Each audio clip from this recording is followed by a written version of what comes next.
Assalamualaikum warahmatullahi wabarakatuh. Salam sehat, bahagia.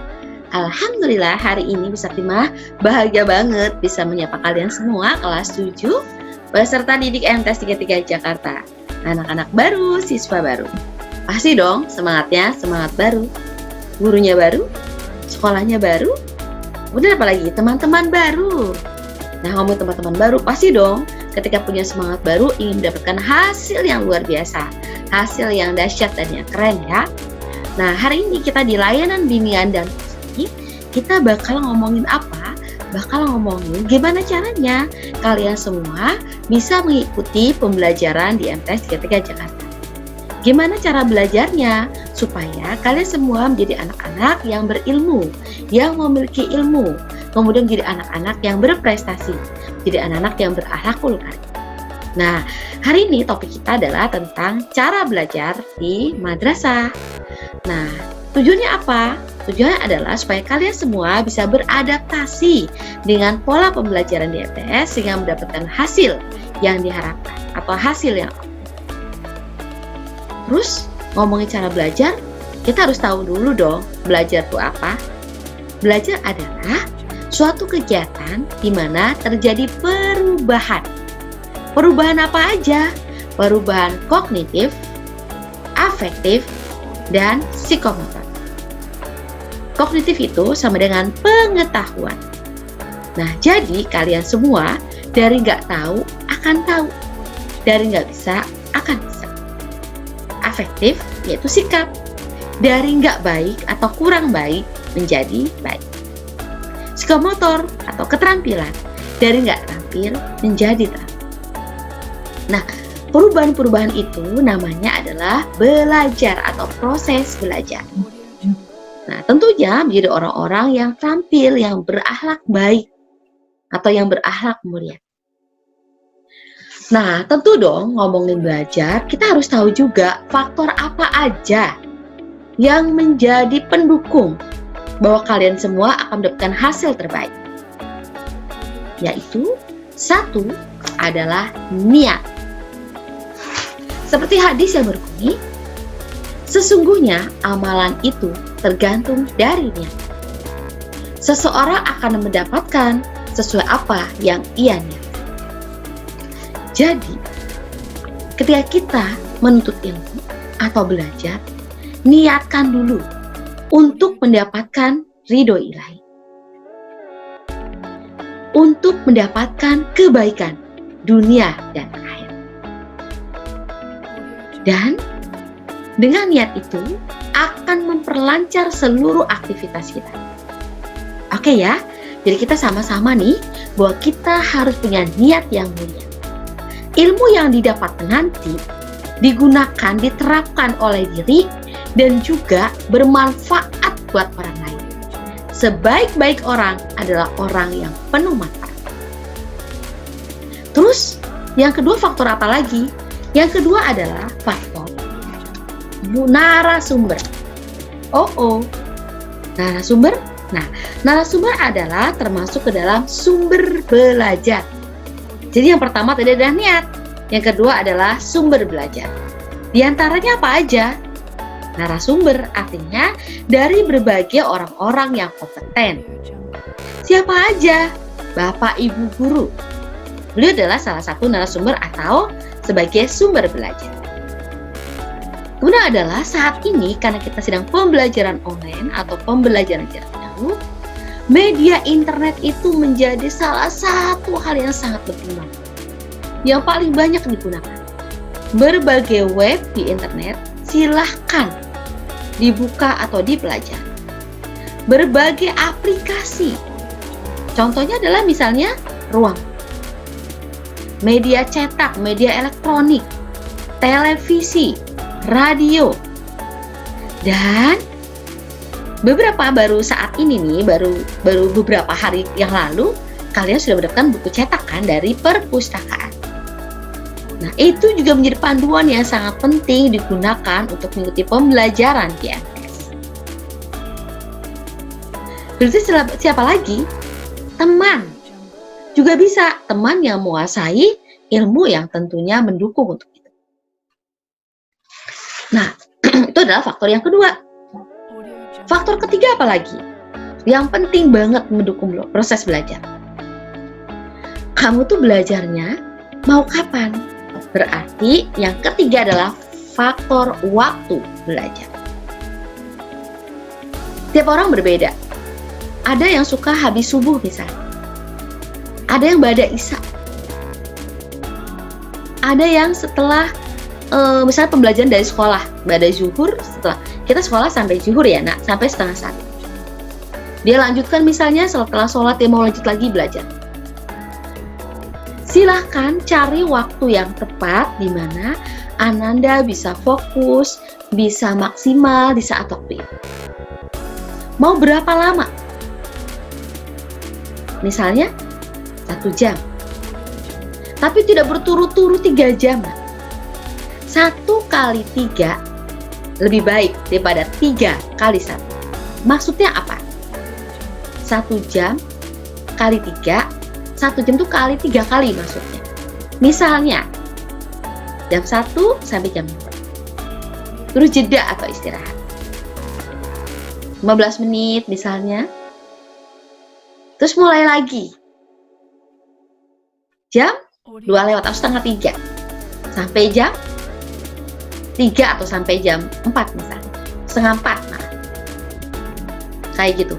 Tapi kalau dilakukan 3 jam tanpa henti, kamu akan mengalami titik jenuh. Kalau sudah jenuh, informasi sulit masuk.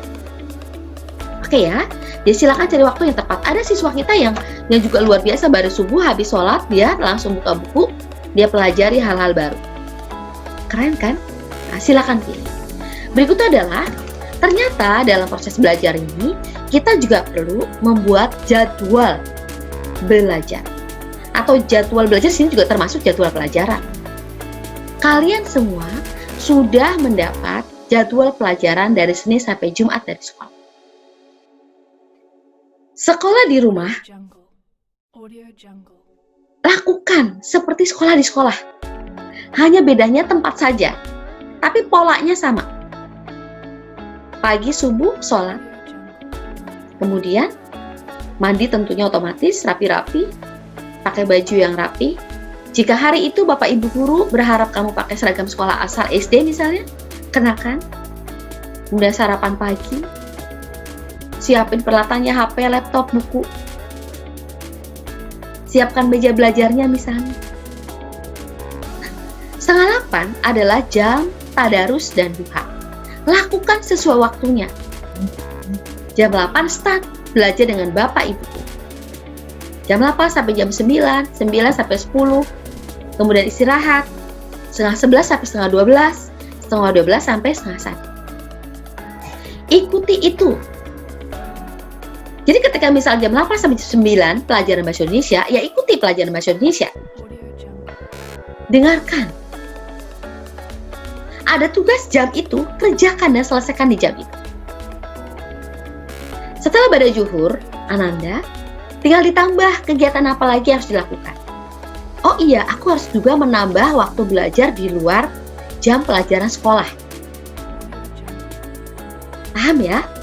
Nah, kenapa perlu membuat jadwal belajar? Supaya waktu tidak tersia-siakan tanpa makna.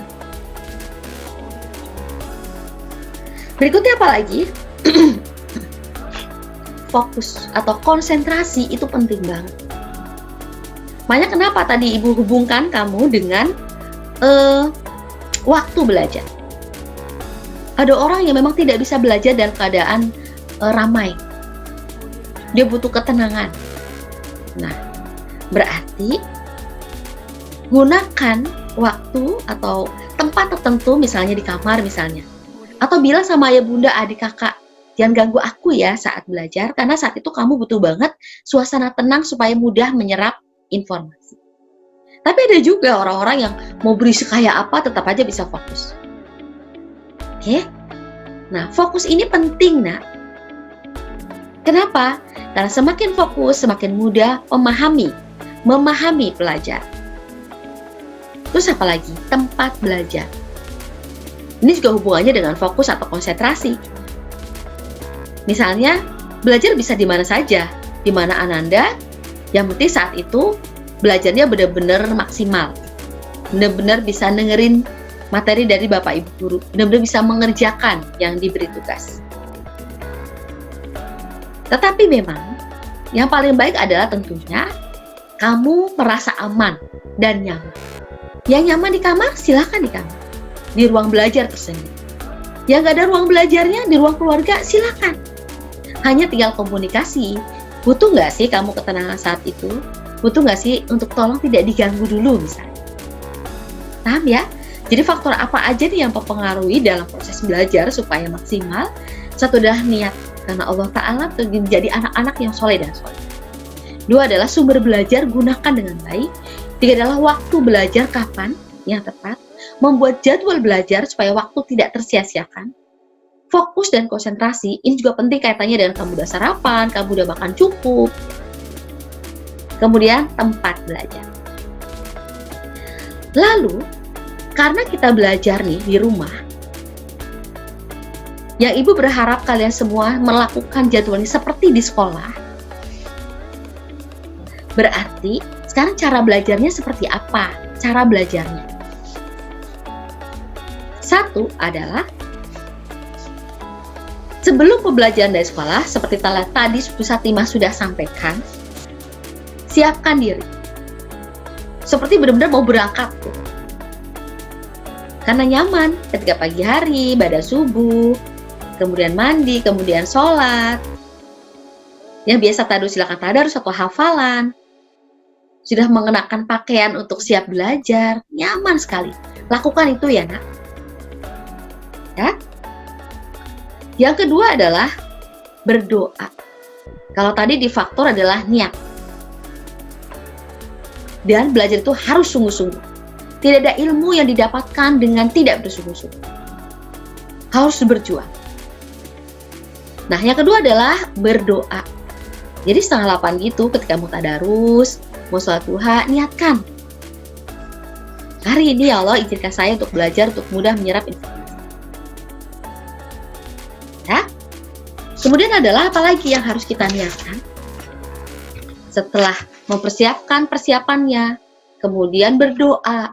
Kemudian adalah ketika sedang mengikuti pembelajaran, Bapak Ibu guru ada yang menggunakan Google Meet atau Zoom.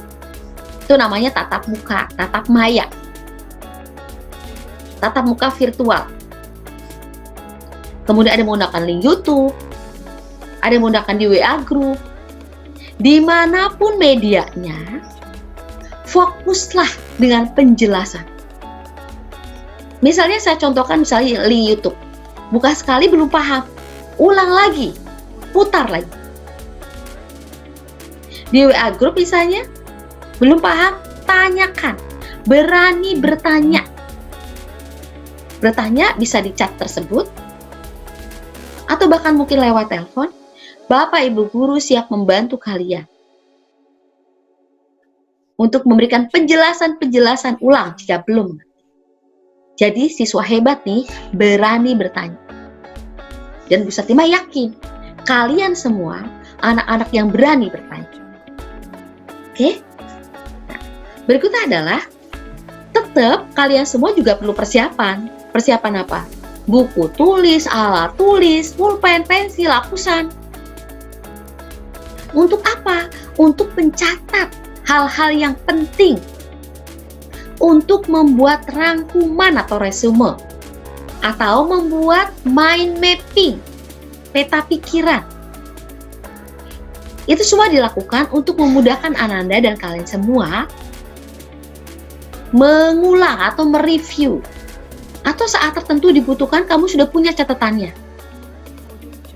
Udah punya ringkasannya. Asik kan? Berikutnya adalah, ada kalanya juga nih misalnya, saat pikir resume atau ngerjain tugas di Bapak Ibu guru di jam itu, bingung juga, nanya siapa ya? Kamu juga bisa hubungi teman, walaupun teman baru, coba kamu chatting, kamu chat. Tahu nggak sih cara mengerjakan ini? Paham nggak sih materi ini? Tentunya selain tanya ke keluarga, jika ayah, bunda, atau kakak bisa membantu. Oke ya, jadi betapa pentingnya menjalin silaturahmi dan pertemanan. persahabatan. Kemudian, ketika fokus di jam pelajaran tersebut, ada tugas di jam itu tidak ditunda. Nanti aja gampang. Nanti aja ini susah. Semakin ditumpuk, semakin banyak. Semakin banyak, semakin habis nih energinya. Jadi bingung, mana yang mau dikerjain duluan. Tapi kalau jam itu selesai, tenang hati kamu. Jam pelajaran pertama, kedua, ketiga, keempat. Saat mengerjakan, gak usah takut salah. Kerjakan semampunya. Ketika salah, nanti ada informasi, ada saatnya memperbaiki. Salah akan jadi tahu benar. Oke, nak? Ibu yakin kalian semuanya bisa. Jadi asik kan belajar di madrasah. Nah, sekarang tentang cara belajar materi-materi pelajaran nih. Maksudnya apa? Kalau pelajaran matematika, fisika gitu kan, memang tidak cukup hanya untuk dibaca. Tapi dipahami, setelah dipahami, dilakukan, dikerjain, dilatih. Harus banyak latihan. Sekali, 2 kali, 3 kali pantang. Nah, sebaliknya pelajaran sosial juga berarti bukan hanya dihafal saja, tapi setelah dihafal juga dipahami. Makanya penting punya catatan atau rangkum. Bagi teman-teman yang kelas tahfiz atau menghafal, ataupun bukan kelas tahfiz juga pasti ada hafalan ya. Perbanyak hafalannya. Coba lakukan setiap habis sholat. Sholat itu 5 waktu. Kalau 5 waktu, setiap habis sholat, Anda baca tanpa beban, baca ringan dan rileks. Nggak usah dipaksa hafal, akan hafal. Miliaran sel saraf di otak Anda itu luar biasa. Semakin diulang, semakin akan terjalin tali-tali atau sel saraf tadi akan membentuk pemahaman-pemahaman. Bayangkan, triliunan sel saraf manusia. Karena manusia adalah cerdas, pembelajar sepanjang hayat. Dan itu kita semua. Makanya manusia belajar dari buayan sampai liang lahat. Karena kita diberi kecerdasan yang Masya Allah, besar dan banyak. Oke ya, dicoba dulu ya anak-anakku. Saya yakin kalian semangatnya masih keren banget. Semangat itu harus dipertahankan. Nah, dicoba dulu ya tips-tips dari Pusatina. Nah, kita akan ketemu lagi di pertemuan berikutnya. Salam sehat, salam sukses. Terima kasih. Assalamualaikum warahmatullahi wabarakatuh.